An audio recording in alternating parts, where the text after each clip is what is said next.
আপন সন্তান, বুকের ধন, পিতা, ভাই, এই প্রথম রোজা তাদেরকে বাদ দিয়ে তারা রোজা রাখছেন, সাহারি খাচ্ছেন এবং তারা ইফতারি করছে।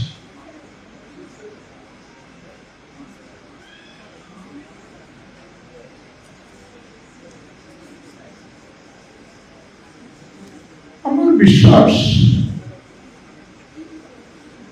পরিবারের এই সদস্যরা জীবনের অন্য সময়ের মতো এবার সাহারিতে আহার তাদের মুখে সেভাবে উঠে না, সব আছে সামনে কিন্তু মুখে উঠে না। একই অবস্থা হয়তো বা ইফতারের। মহান আল্লাহর দরবারে দোয়া করি আল্লাহ তাআলা তাদেরকে সীমাহীন ধৈর্য ধারণ করার তৌফিক দান।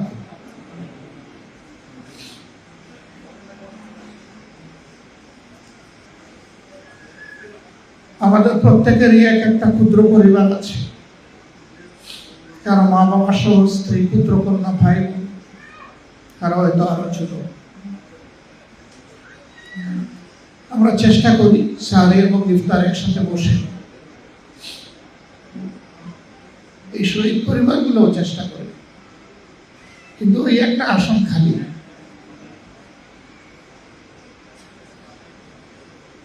ওই আসনে বসার কেউ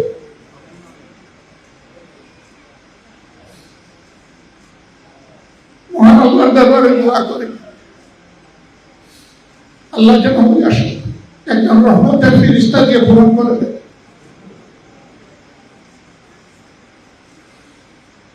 আমি ক্ষুদ্র মানুষ, যেহেতু বলেছি যে শহীদ পরিবারগুলা আমাদের সদস্য, আমরা তাদের পরিবারের সদস্য। এবার ইনশাআল্লাহ আল্লাহ যদি আমাকে হায়াতে বাঁচিয়ে রাখেন, তাহলে আমার ক্ষুদ্র পরিবারের সাথে ঈদ হবে ঈদের পরের দিন। আর ঈদের দিনটা ঘুরে ঘুরে সবগুলা শহীদ পরিবারের দুয়ারে হাজির হয়ে তাদের দোয়া নেওয়ার চেষ্টা করবো ইনশাআল্লাহ, যতটা পারি। ঠিক আমি আমার সহকর্মীদেরকে একই অনুরোধ করব, এই কাজটা যেন তারাও করে। এতে যদি শহীদ পরিবারের ওই শূন্যস্থানটা সামান্য আমাদের উপস্থিতির কারণে পূরণ হয়, মহান রবের দরবারে লক্ষ কোটি শুকরিয়া আদায় করবো, আলহামদুলিল্লাহ।